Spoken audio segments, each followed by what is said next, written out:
I want to show you how to create the Star Wars effect in Premiere Pro. Let's go! First of all, go to your preview window and select the text tool.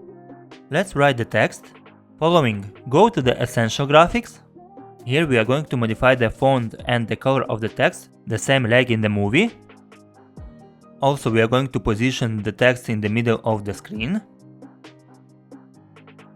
The next step is just select your text, go to the effects control. Be aware that the timeline is in the beginning of the text and press on the scale. The first stopwatch icon will appear. Increase the value so much that you want. Then move your timeline to the end of the text and decrease the value till the moment that the letters will disappear.